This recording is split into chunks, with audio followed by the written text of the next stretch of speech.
Okay, so we're going to go ahead and jump into this. So NIMBY, doing a little bit of research, I kind of traced this back. There's a couple of pieces I found tracked the term NIMBY back to 1979, and it was really in response to kind of nuclear waste disposal. And so it has started out kind of in that respect, in opposition to the placement of nuclear waste. And again, that history has kind of evolved over time. It's evolved over time since then. So lots of diverse motives and issues involved.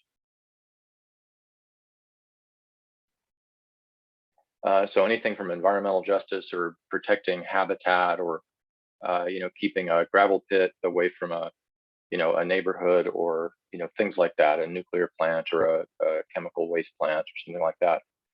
So issues involving public health and safety, but it's also come to be identified with opposition to housing and shelters and things like that. And in those cases, a lot of times folks describe different motives and different issues. So preserving entitlement, or privilege, and it can definitely involve direct, overt or covert classism and racism. So I think we've all seen that. The problem is that when you have growing opposition to shelter and housing, which we've seen, a lot over the last few years, it's been developing and becoming more and more entrenched and predictable. What that does is it perpetuates segregation. And, the whole idea of, R1 zoning, limits the availability, the eligibility or the availability of housing in those kind of exclusive low density zones. It excludes a lot of people with lower incomes. Typically that involves folks from protected classes. It tends to concentrate poverty in places that already have lots of density. Again, limits housing choice and really assumes a lot of privilege. And in some cases that NIMBY takes on, kind of a flavor of othering people and saying, well, we don't want those people living here. And generally, that's kind of a code for maybe racial discrimination, things like that. So that's something that's pretty common. We've seen that recently in Boise, real strong opposition to opening of a new shelter over on State Street. And, it's created a lot of divisions there. And we're seeing lots of different interpretations of that, and a lot of fear, kind of fear mongering around that. Lots of different excuses. And there's an op-ed from the Statesman that some of you may have read lately that talks a little bit about that. I like to kind of have people start off by looking at a couple different things. Richard Rothstein wrote Color of Law several years ago, talks about the sort of the history of segregation and institutionalized segregation in this country. And there's a great video. If you haven't seen it yet, I highly recommend Segregated by Design. It takes about 17 minutes to watch this video. We may choose to kind of host that in one of our quarterly meetings at some point. If folks are interested in that, we can certainly make that. And also make time for it later today if folks want to stick around after discussion. But I'd recommend taking a look at that. It really goes through the history of redlining and talks about de jure versus de facto segregation. De jure segregation being like the institutionalized or systematic, segregation that occurs, when government gets involved and codifies, things like redlining and that kind of stuff. De facto would be personal choice, people just choosing to live, within, segregated communities. So what's the impact on housing prices when we have a lot of NIMBY pushback? If developers constantly see, opposition to any kind of housing at all, or specifically to housing that's affordable to certain income levels, those delays, the delays that result from that NIMBY opposition, create lots of cost overruns. They tend to compromise affordability because money is, they have to spend money to kind of deal with the delays and things like that. And court fees, things like, hiring attorneys, that's expensive. And what it does is it really discourages the sort of smaller developers that may want to build, design and build what I'd think of as neighborhood friendly housing, which might be, like 8 to 20 units instead of, really big developments, in, 100 to 200 unit range. And so those smaller developers have slimmer margins when it comes to their development budget. And so that kind of opposition can really discourage those sort of grassroots local developers, and in favor of big developers coming in from out of state that have, multinational corporations behind them, and they can afford to fight those fights. And so it kind of has a, the net effect of probably achieving some of the things that we don't want to see in the local community, because we end up with remote control of our housing stock by these big outside developers. So it can jeopardize contracts. I know I've talked to developers who are building, they're nonprofit developers that are building affordable housing, and they've negotiated a sale, of a piece of land. They've got permits, they've got letters of support from the planning and zoning, from the local elected officials, from business leaders, et cetera. And then a handful of people that kind of present a big, like a strong opposition and are really loud and pressure or threaten, local officials. That can actually kill those land sales, and the whole deal's off the table. They have to start over from scratch. So it does have an impact. It's having an impact, and for the folks that are opposed to projects like that, that's what they want. But it does come with a cost to the public, and we'll go through that a little bit later. So by limiting the supply of housing at those diverse income ranges, we limit the supply, and we end up with higher rents, because those, we're basically seeing more growth and more demand for housing, but a limited supply, and most of that is being built for folks at upper income levels. So that's the problem. So here's an opposition. R1 zoning is, I call it the residue of de jure redlining. But I would argue that distributing density across all zones, and this is not just my argument, but it's kind of a basic understanding of planning and land use. When you distribute that density, it gives people a chance to afford housing in different zones and different areas of the community. And that's really the fundamental purpose of the Fair Housing Act, is the idea of housing choice and creating housing equity for people at all income levels and different needs. And so when you can create that equity across a community or across a neighborhood, people have access to schools that they want. They have access to the workplace and jobs and transportation and recreation, healthcare, all of that stuff. So that's really fundamental to the Fair Housing Act. So by limiting density and limiting affordability and concentrating it in certain areas that are already dense, it becomes a problem. And what that does is it concentrates poverty.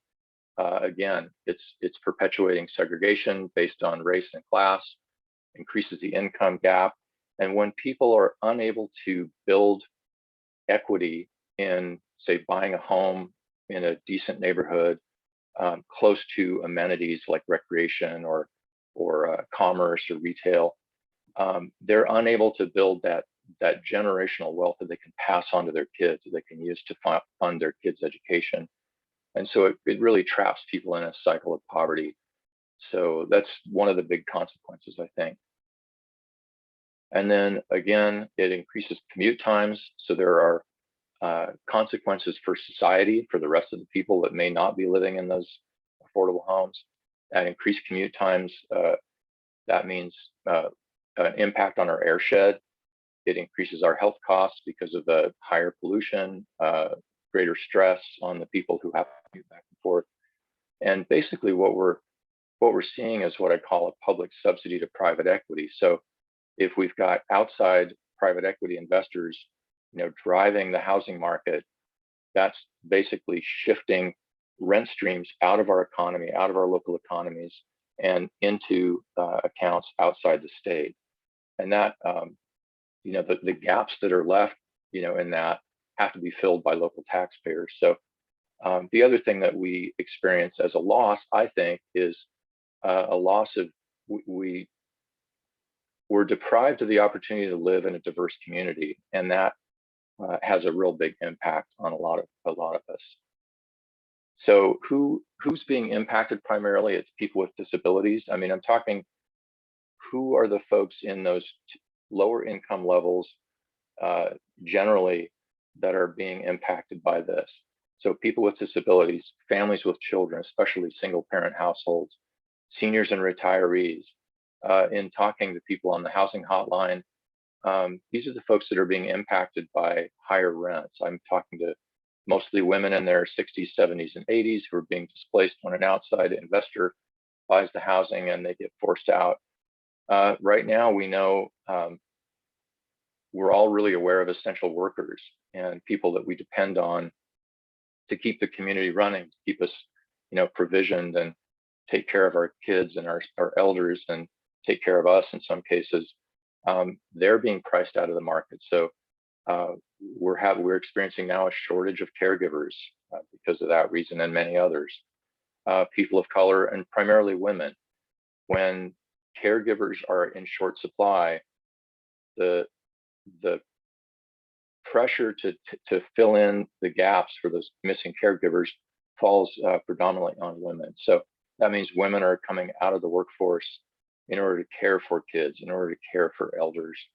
And so that has a disparate impact on gender. So cost of inflation. I'll let you guys read that, but I think you all kind of get what I'm putting down here. So how do we move forward? What are some of the things that communities are addressing? I want to show this. I put this together a few years ago for a different presentation that was more on land use planning. But when planners try to explain, the sort of mechanics of land use planning and the mechanics of zoning and smart growth to policymakers, a lot of times it's like this Gary Larson cartoon where we try and explain that, it's really we need good design and management in order to combat NIMBY when it comes to affordable housing. But all they hear is, blah, blah, blah, affordable housing means NIMBY. So communication is really key, and we've got to figure out better ways to get the message across. So dialogue and education are really big. Here's just a headline from one of the articles that popped up, how to convince a NIMBY to build more housing. I would say kind of sit down with that person, explore the reasons for their opposition, try to understand, if there's a fear that might be based on mythology or misinformation or misunderstanding of what's happening, and really talk through that. But first of all, listen, address any legitimate concerns they might have, whether it's traffic or parking or any number of other things that may be a real concern for a neighborhood. Talk about the economic realities of being able to build more affordable housing and create some limited density in different areas.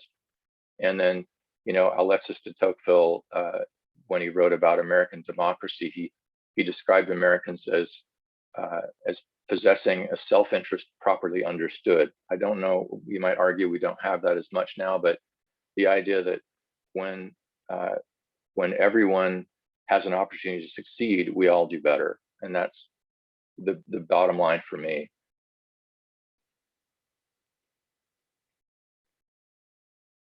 So one of the things I like to talk about with folks who might, kind of oppose, the term affordable housing, that can be a trigger for some folks. I like to say that we've got two ways to make housing affordable. We can either continue to increase wages, indefinitely, and that's kind of what we're seeing now is rising wages.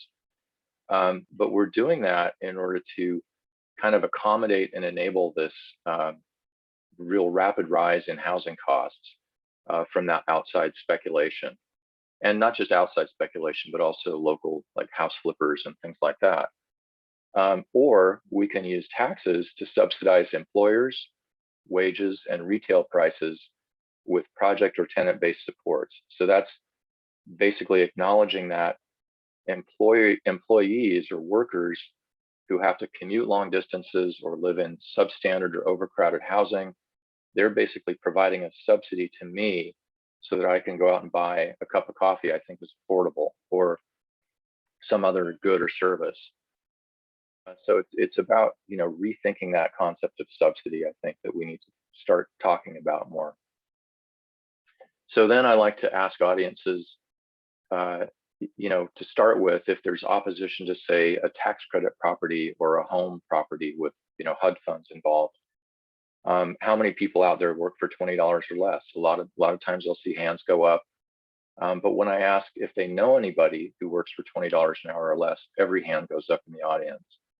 And so I like to explain that that's who lives in these housing developments by and large. There are a lot of people who work full-time, they're just struggling to get by, and the bulk of the housing in their market is just out of reach for them.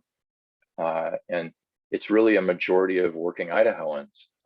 70% of Idaho jobs pay less than $20 an hour, and 66% of Idaho jobs pay less than $15 an hour. So when you look at the escalation of housing costs over the last several years, it even predates the pandemic, you can see that this is a really widespread problem. So, whoops, sorry about that. I'll let Crystal let people in from now on. So it comes down to, you know, talking about the economic realities and, you know, really understanding who's going to live in this, you know, apartment complex, or who's going to be staying at this homeless shelter. And, you know, it makes me sad when I hear the sort of demonization of homeless populations, because in the, you know, 2 decades or more that I've been running the hotline, you know, I've come to realize it's easier to become homeless now in Idaho than it ever has been, you know, in my experience. And so people that we would have described as middle class, you know, 10, 15 years ago, are finding themselves, you know, displaced from housing because of the inflation. And so they're the ones that are often, you know, first-time homeless and knocking on the door of the shelter looking for support. So there's a nexus between, you know, that discriminatory zoning that some people might think of as discriminatory, and NIMBY. And the idea is that, you know, when planning and zoning discrimination is used to entrench NIMBY opposition, it's the kind of perpetuation of segregation. It's like I said, R1 zoning is kind of the residue of redlining in a lot of cases. So it's something that a lot of communities are really struggling with.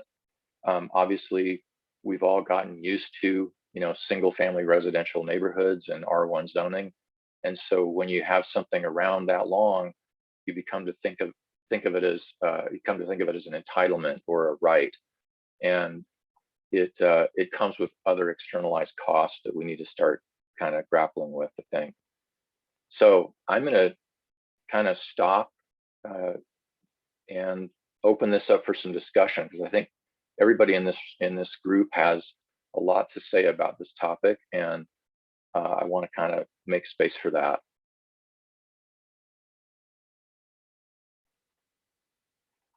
So I'd like to encourage folks you can throw something in the chat, or if folks want to unmute and make some comments, let us know. And Crystal, if you can help me look for raised hands or questions, that would be great.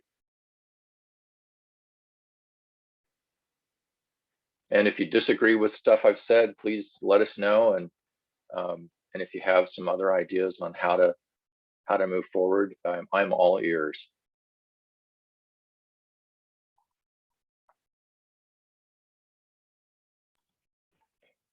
This is Rebecca with St. Alphonsus Health System, and I'll just make some comments about NIMBYism that I've kind of experienced from the health system lens. At St. Al's, we've been working on housing as healthcare for the last 3 years because our community health needs assessments, as well as a number of other things that we do with our patients, have shown us that housing is kind of the #1 social influencer of health in hospital speak, or the number one thing that is impacting people's health outcomes. So we've been in the housing game for a little while now, figuring out how we can lean in as a meaningful partner. NIMBYism has come into play a lot with trying to get zoning for affordable housing projects, and just having municipal and community conversations about why collaborative approaches to housing or placement of various housing is important. And one of the most frequent questions we get is, how do you change minds and hearts about it, right? And that's difficult, and it really depends on your audience. And we've used a variety of tactics and ways. Part of the reason why I, as a health system person, come into play is because I can share a different perspective. Coming from a hospital place, I can use data that we have. So one of the things we do with our patients at St. Al's is we screen a lot of our patients for their social needs. We recognize that people are coming to us as a hospital with healthcare needs, but they're coming to us as whole people with a lot of other stuff. So we've started screening people for food access, housing, social isolation, a number of other things, and we have processes for referrals. But the number one thing that we get requested is assistance with housing. And so I've been able to use data as kind of one of my key points from that different hospital lens to say, between May 2020 and May 2021, we had 677 requests. So the hospital, not a housing authority, not a rental assistance provider, the hospital has 677 requests for assistance with housing. That was predominantly rental assistance and then help finding alternative housing when people were displaced because of increased rents or any number of other things. So I'm able to use the data. Sometimes that appeals to people. I also share that data is not just patients, it's also my colleagues. And we're using the discussion about workforce housing and workforce shortages and the inability to attract people to Idaho because of our housing issues as kind of one of our talking points. So sometimes that economic piece is an influencer for some policymakers or folks that we might be talking to about some of this. So that's kind of the head part, right, is the data that I can share and the perspective of an employer and a hospital. And then the second piece I would say is the heart. So for those people who the numbers don't really make a difference, I tell the stories. We've been collecting stories at St. Al's of the patients and the colleagues that have been coming to us with those 677 requests for housing to talk about who these people are. They're employed. They are working and going to school and going to church next to these folks. And so we will often collect and tell those stories. And I know groups like the Idaho Asset Building Network is also collecting statewide stories about housing struggles so that we can use those collectively, right, as a group of different people from different sectors and different communities across the state to be able to share the head part, the data, the numbers, and also the heart part to say, this is the reality of who these folks are. I think a lot of NIMBYism is combating misconceptions about how this is going to impact my property values, how this is going to impact crime, what this is going to look like. It's going to be a blight on our community, and helping them understand how things like low-income housing tax credits really require the upkeep. And there's some really beautiful affordable housing projects across our community that people don't even know are affordable housing projects in our communities. And so I think just telling the stories and telling from your own vantage point, whatever that may be, how this is impacting the people that you work with and that you serve. Those are just some of the ways that we do it. It doesn't always work, but we keep beating the drum and we keep showing up and we keep collecting the data and collecting the stories and just trying to share what we can and say, this is why this is important from a hospital who normally isn't the voice that you would hear in a housing discussion. So they're just some thoughts I was thinking. Rebecca, that's amazing. Thank you for sharing that. Great perspective on this. I know I recently gave a presentation on kind of rural housing challenges with Teresa McLeod from St. Luke's, and she was kind of talking about the same issues they're having in markets like the Wood River Valley and up in Valley County. And so they've had to be real creative and kind of create partnerships to help fund and develop more housing that's available to their key staff. And I remember in 2016 doing a community review in Cascade and hearing from the director of the medical center there how he had extended an offer to a radiologist coming out of the Seattle area And, it was the guy really wanted to live in Valley County. And 2 weeks before he was supposed to start, he called him up and said, I'm going to have to turn you down. There's nothing for sale, nothing for rent in Valley County. And, we came to find out that Valley County, 80%, by the time we kind of circulated the report on this review, 80% of the housing in Valley County was either a vacation rental or a short-term rental, a vacation home or a short-term rental. And so that means that only 2 out of 10 homes are even available for people who live and work locally. And so that's an extreme example, in their area. But they get a lot of pushback when it comes to affordable housing development in those places as well. Wood River Valley is, kind of in a similar boat. And as far as your comment about, we need to really understand, what affordable, quote unquote affordable housing looks like today, because people have these sort of old kind of images in their minds about what that is. And a great story came from a developer who put in a multifamily complex in Star, Idaho, and they faced just really hostile opposition to this thing from people. But they were able to get it approved, and they built it. And about a week after they had their grand opening, the woman who runs this housing, development company, got a call from a guy, and he introduced himself, and he says, "First of all, I want to apologize. I was one of those people that were in opposition to this, and I said some really mean things. I just toured it," and he said, "That's the nicest thing we've ever had built in this county, and I feel really terrible about this, but I was given bad information about it."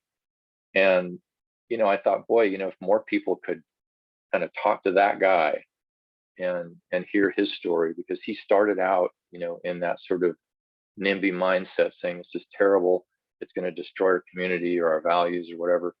And he came around, and I think he was going to try and get his parents to move into the place. So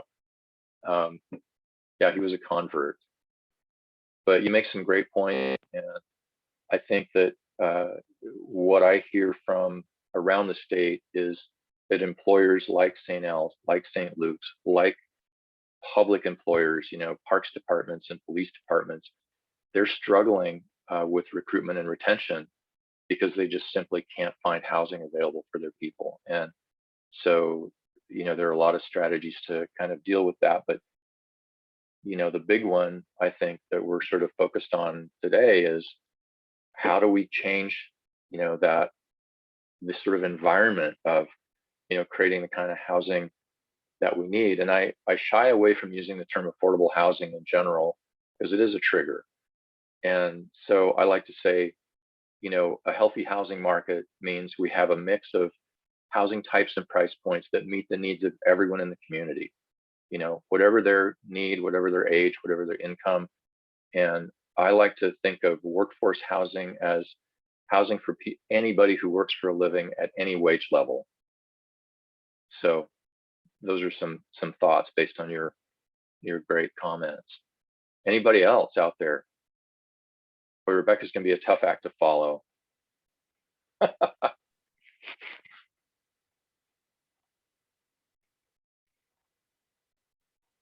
I can't hear Inga for some reason. Yeah, Inga, are you muted?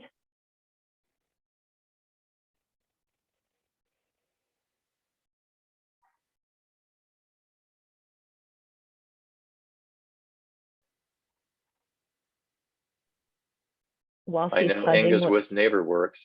I was just going to say, while she's fudging with that, one thing I can tell you about NeighborWorks is we actually just had a really successful tour. Matt was there from City of Nampa, as were some other folks, and Bud and crew kind of took us around to go see some of the really lovely developments with some folks from another community to kind of do this very thing, where we weren't saying the words NIMBYism, but we were talking about how to show some of our partners and collaborators that may be a little resistant or have some thoughts and feelings about housing across the income spectrum. And NeighborWorks was really great to show us some of their really dignified, lovely housing available at a variety of price points. So just wanted to kind of say kudos to NeighborWorks, because that's been another really helpful tool for us, is to actually go look and see. If you can get people to go out with you and go look and see what some of these neighborhoods and developments look like that are already established, it's a great way to kind of undo some of the myths that I think people have in their mind about what these things actually look like. Okay. Can you hear me now? Yes. Oh, Okay. fantastic. That's great. I should fake audio issues more so people, you know, praise NeighborWorks. I'm just kidding. Hold on. I think I you have should buy Rebecca a cup of coffee sometime. Yes, I know. I would love to meet you, Rebecca. I've heard your name. I have 2 sick kiddos at home, so this might not last long, but thanks for letting me join. This is my first time being a part of this conversation. I'm really new in this learning about, and I'm director of communications for NeighborWorks, so you know, really care obviously about the cause of housing, but specific to my role, like how to communicate. And you know, I think we have affordable housing right there, big and center on our website. So I'm really thankful, Eric, for even just kind of rethinking like some of the language we use. That's challenging to me to kind of, from a communication standpoint. I guess my question is like, on a practical level, how do we get these conversations started? Yeah, they can. I'm just thinking like for instance, I know we have a development starting on Cole and Fairview, and it's going to be our biggest one yet of 39 homes. And so I know there were a lot of conversations with sorry, my kiddo is a lot of conversations with the neighbors then, but just as far as like the greater community at large, if it's not necessarily someone that's like right next door to one of our developments, but I know the city of Boise's been hosting some listening sessions around kind of one of their pilot programs they might be doing for tiny homes and ADUs, but I get sort of that one-on-one context, like the guy in Star, you can sit and have a conversation and be like, tell me why you have these strong emotions about this, but just, I'm rambling now. I guess my question is, has there been success in how to have these conversations with the community around potentially looking at some of these different elements of having housing that meets the needs of the community? Well, first of all, Inga, I just want to say that your presence here and your presence there kind of illustrate what I was saying about the disparate impact on women in some cases in terms of caregiving. And, you know, so great to meet the little one there who was kind of helping you present there. I would say, you know, anytime you have a chance to sit down with somebody in a non-confrontational setting, you know, that's the best time to make progress, I think, and really, and being able to listen and kind of understand where the concerns come from.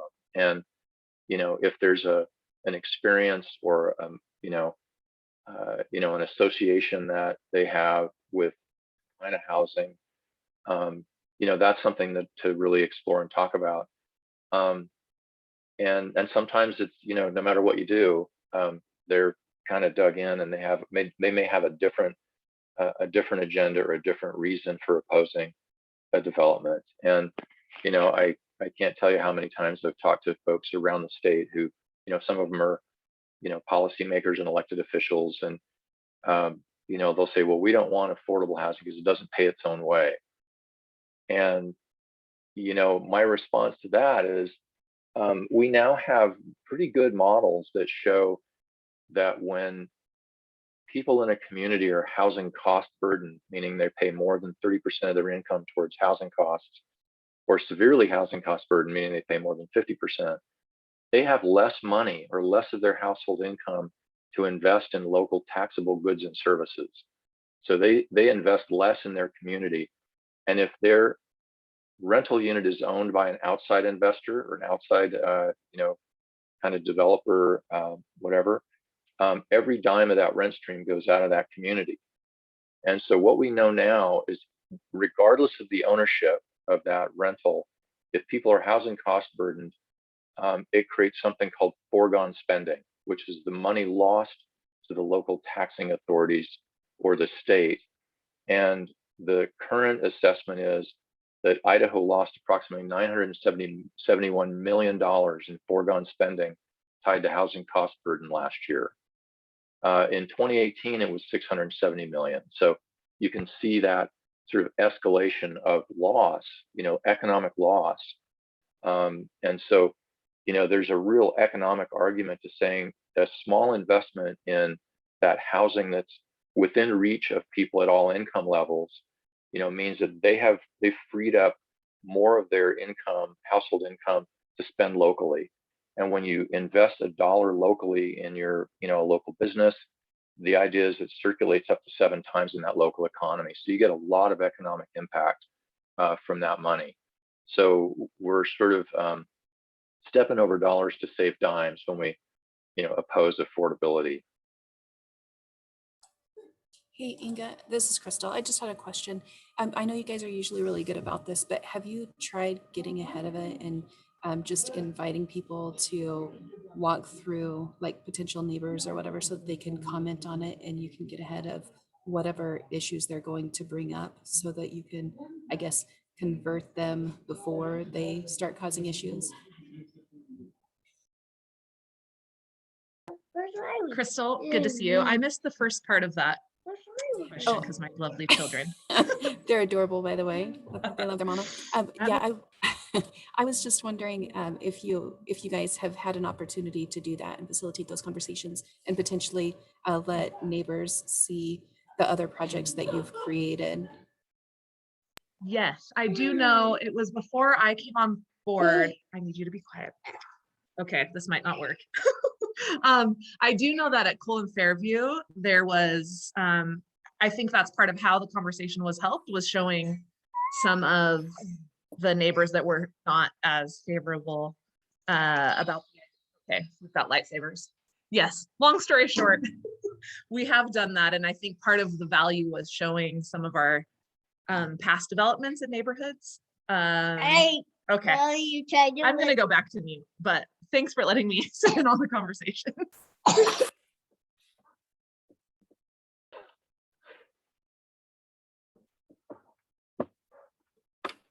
Okay. Anyone else want to chime in?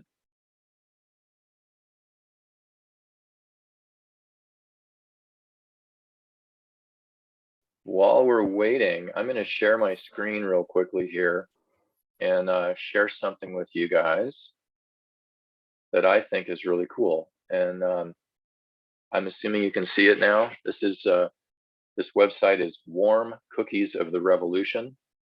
It's based in Denver, and they describe themselves as a civic health club. And the idea is that you go to the gym to work on your physical health. You might go to church to work on your spiritual health, but you need a civic health club to work on your civic health. And the whole concept of this group is to have regular conversations about civic engagement, about land use planning, about housing, about healthcare, about all kinds of different issues that, when you're in the middle of a project development or you're in the middle of a big debate about something, it's hard to have a calm and reasoned conversation.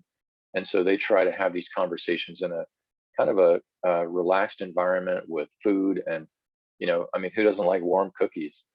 So, I think rather than recreating the wheel on that, we might just take some of those, those basic ideas and do what we can, like Crystal mentioned, to kind of get ahead of this and start talking to people before, things get really emotional and argumentative. So that's just a thought.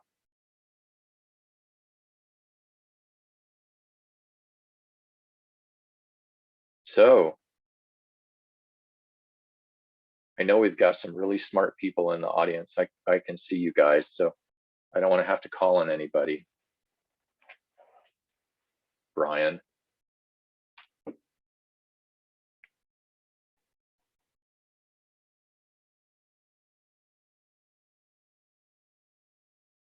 Calling me out, eh?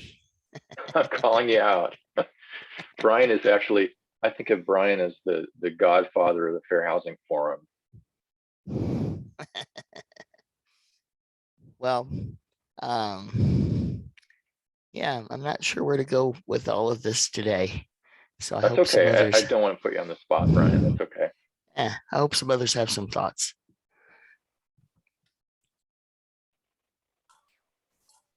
Is anyone running into any specific issues in their community that maybe we could problem solve? Like, is there anything currently going on, or was everybody's motivation for being here just to learn more about NIMBYism?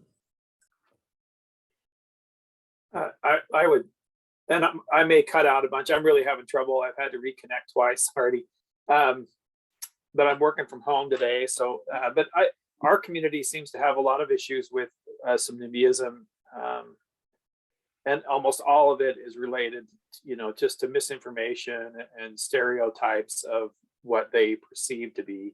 And I'll say right on up to our council level in many cases.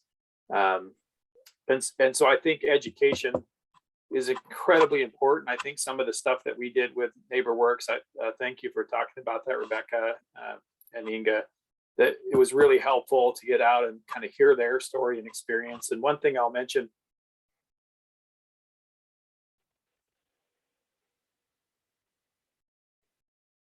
Oh, I think we lost him. Matt, are you still there? Influence yeah, sorry. I don't know how much you guys missed. I'll be quick. We're really trying to create and get data that we can help people, get people who do make decisions out in the field and see what's being done and see the need. Here are the stories. Those, I think that's really important. And an example I'll give from our walk around NeighborWorks was, I think, one of their first subdivisions. Hopefully Inga didn't already say this and I'm repeating it, but they had people pushing back at the beginning. They required certain things facing the main street to be a bigger house and look more like their homes. And when the project was done, and now that they see what they did with that pocket neighborhood,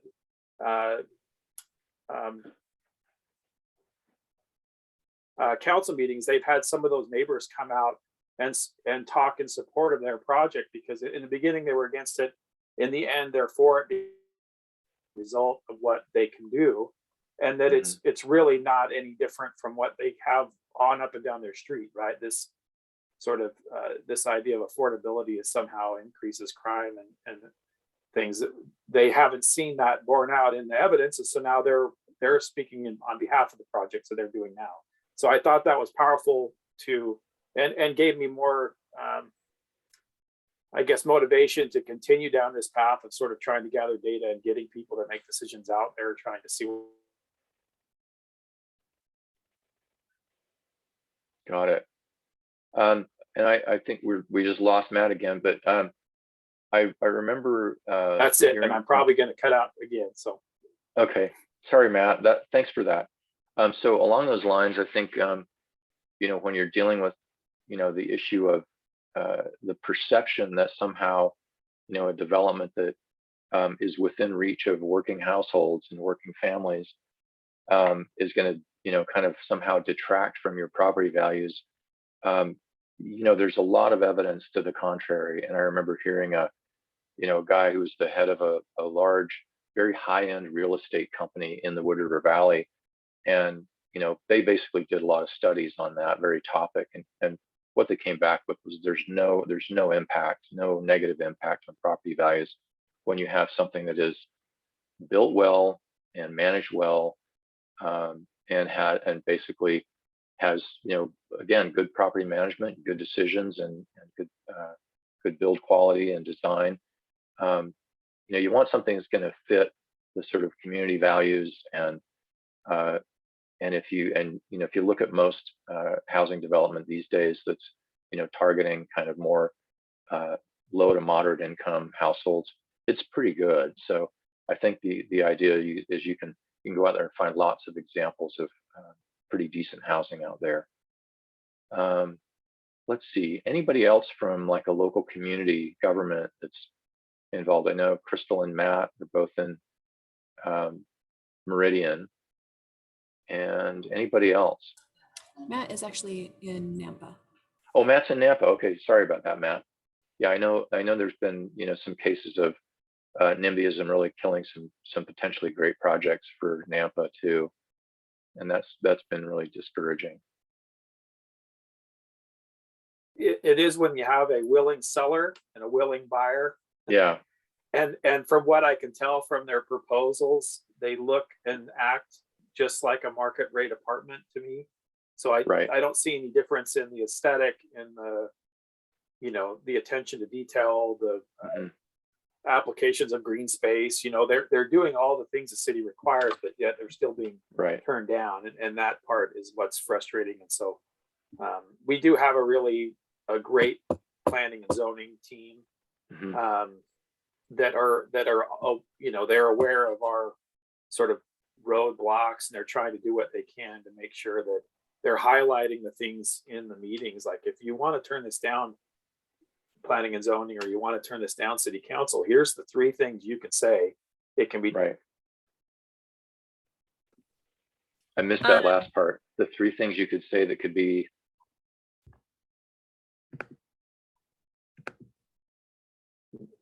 keep it focused on what's really important. Right. I know that in some cases, there's now some case law that involving nonprofit or affordable housing developers that have filed suits and been successful when they've sued the local jurisdiction for denying an otherwise, eligible development, and they've been using a fair housing argument for that.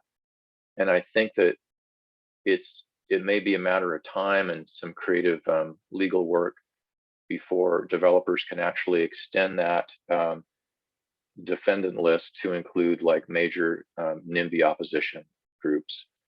And I know that there's a case, I think it was the first fair housing case that went to the Supreme Court years ago, called Traficante versus Metropolitan Life. And there were a couple of white tenants that filed a lawsuit against, the property they were in for essentially discriminating against people based on race and disability. And the argument there was that they were depriving the other residents of the opportunity to live in a diverse community. And they cited lots of, kind of reasons for that as a harm to them. And the 2 lower courts that heard the case, basically dismissed it, saying that the 2 white tenants didn't have standing, but the Supreme Court upheld their argument and ruled in their favor. So this idea of, actions or inactions that have a direct or indirect effect of, denying housing to certain protected classes and reducing diversity, it's something I'm really curious about and wondering how that's going to change going forward. But those are just some thoughts on that. Hey, one thing that I did want to point out, I think Matt's audio was cutting out so much that we weren't necessarily able to catch what he was saying as far as those Yeah. 3 categories. During their council meetings, they're really awesome, and they've had so much opposition coming in. So now they have like some visual representation saying, these are the things that you can oppose. If it's not on that list, then it doesn't do any good to try and say that we shouldn't approve this because of that, because these are the specific things. And just having that visual representation, I thought it was a really creative idea. I So really Matt, like that. hopefully, And hopefully I got that out there correctly, Matt. Matt, and if Matt can share that with us at some point, I mean, I'm happy to distribute that to the group if you're okay with that. But yeah, just shoot me an email, and if there's a way to figure that out, let's share that, because I think that'd be helpful for a lot of communities. And it would kind of cover, I think, the community to a large extent. Your whatever jurisdiction you're in, if it's a city or a county, if you make that clear and say, look, our position is, we're not going to take into account, discriminatory, kind of opposition. We're going to look at everything at the same level. We're going to judge everything the same, and that's useful, I think, in a defense. So I like that. Hi, this is Deanna from the City of Boise. I'm our housing programs administrator. And one thing I appreciated you pointing out was that, the R1 zones are really, a form of segregation now. And while we can bring to our commission every new type of housing, it does have kind of open and expose new housing products to this, like, the potential or the risk of NIMBY, as opposed to saying do we need exclusively single family zones? And every time we have multifamily, does it have to be opened up into a public? And I know this sounds dramatic, but opened up to be susceptible to NIMBY, as opposed to a Right. single family home doesn't go to a public hearing to have the same potential comments. So it's assuming that the single family home is okay, but that public hearings are required for, at least as City of Boise, almost any type of multifamily across the city. Right. And I think, Deanna, thanks for that comment. I know that a lot of communities and jurisdictions are basically changing that. They're just doing away with R1 zoning. And as you can imagine, there's a lot of pushback on that from folks that live in R1 zoning. I'm in an R1 zone, and so if somebody said, "Oh, we want to build a higher density, development, near you or on your block or something like that," boy, I'd really have to, I'd have to basically say, okay, if it's what's good for the goose is good for me, I guess. And but it is something we benefit from having that distributed density, I think, in neighborhoods and in communities. Again, I mentioned it earlier in my comments, but when people at all income levels and from different backgrounds have an opportunity to sort of choose what part of town they live in, I mean, that's really the basis of housing choice. And that does lead to the development of social capital. They build new social networks that leads to different opportunities. Building that network of trusted relationships in a more diverse kind of community, that really creates a lot of economic opportunity for those folks. And when they succeed, they're less dependent on social programs, tax dollars, et cetera, and they basically can contribute and be more productive. So there's a real good argument, I think, to really look at that and how it's holding folks back. And I think what I hear often from the sort of standard opponents to density or in development is they don't want development in open space. They don't want to lose any open space, but they also don't want more density.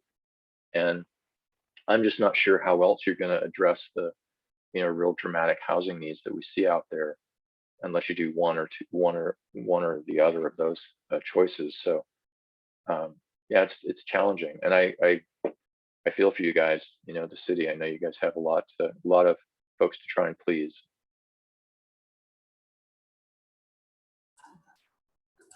So I know that this topic is about NIMBYism, and it seems like if we can create awareness in our community, that might be our best bet to combat that.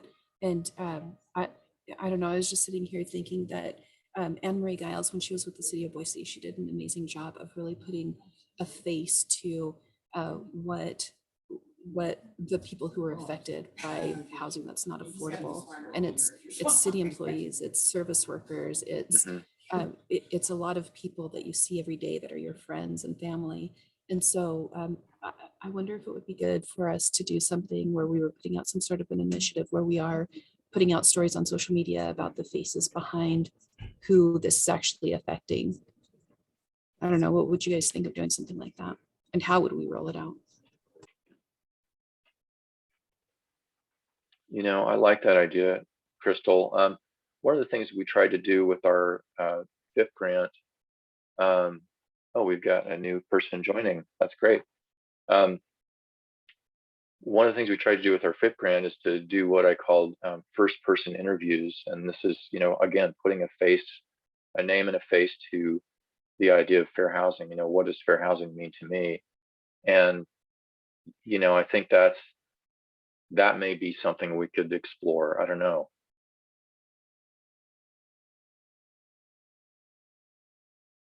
I know that back in the early 2000s, Arch of Blaine County, they put together something called the Face of Affordable Housing. And I don't know that it's available for streaming. I have several copies of their DVD. Maybe there's a way we can figure out to share that. I could share it with the group over a Zoom, sometime going forward. But it basically interviews, people that are hairdressers and people that work for Parks Department and the police force and fire department. And they kind of talk about, you know, how they rely on affordable housing and what they do and what they contribute to the community.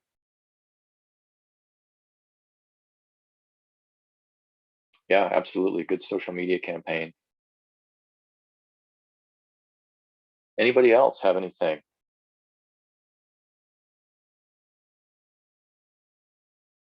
We've got a group of really smart people left over here. We've kind of hit 11 o'clock. I'm flexible until 11:30. So, you know, if folks want to continue talking, or if you want to see the color, you know, the segregated by design, I'm happy to play that. You know, if Hey, you guys can Erik, check it out on your own. Yes. don't forget that we have a couple of things that we still need to do, and the color of segregation, is that the one that we were planning on showing next month? We can do that. We can wait. I started Well, to throw it we out. had one picked out, so don't steal my Okay. steam for next month if that's what All you're right. trying to do. I won't. And We'll also, hold on to it. don't forget that are we supposed to be voting on the next training topic, or will that be at the next meeting since we're doing? Yeah. it Why don't you go? this Do time? you want to go ahead and facilitate that, Crystal? I don't have the, are you saying facilitate it today or during the next meeting? Yeah. Sorry. Do you want to try I and have a don't- conversation and see what people want to talk about next time? Well, we've been doing the voting thing so that it's a little bit easier, and we have been throwing it out. So I actually don't have the topics prepared. I didn't know Okay. if you Why don't did, so I was we just doing a do this reminder. then? Let's get those topics put together, and we'll send them out to our email distribution list, and just have a quick survey or poll that we can conduct, and then we'll take the high frequency responses and use that to make our selection. Does that sound okay? Sounds good to me. And I really like what everybody is saying about the Fair Housing Month. And so we should definitely be talking about that in the upcoming months so that we can be prepared to go when it does come around. Absolutely. I see Crystal, I'm Inga's glad back. you said something about that because I was going to support that very thought. This is Brian. Thanks, Brian. Anything you want to add, Brian? No, I guess just watching the chat, I'm seeing some creativity as people are thinking about Fair Housing Month.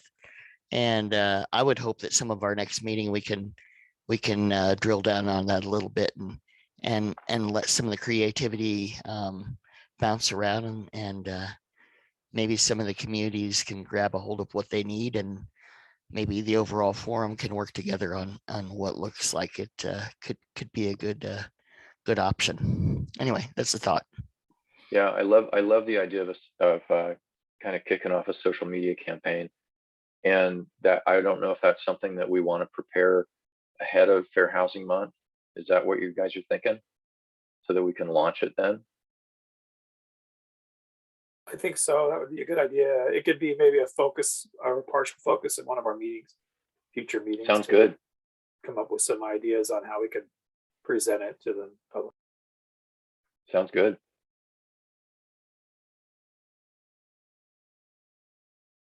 Anything else for the good of the order?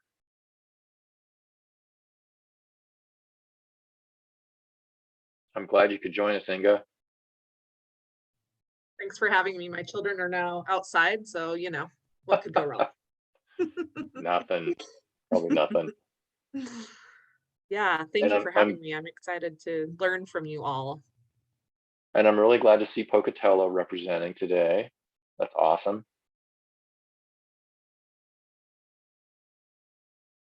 And so we got Pocatello, Nampa, Meridian, Boise. And I don't know if we had any other kind of jurisdictions on board today.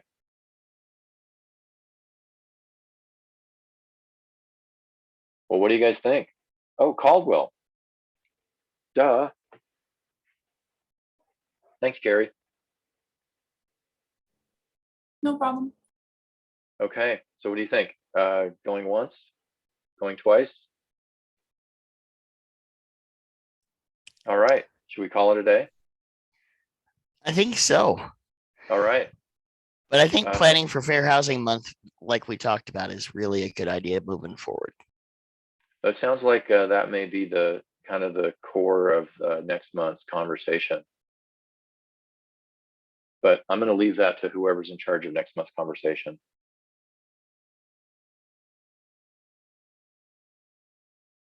Sounds great. Thanks so much for Okay, everybody. thanks Great everybody. to see you.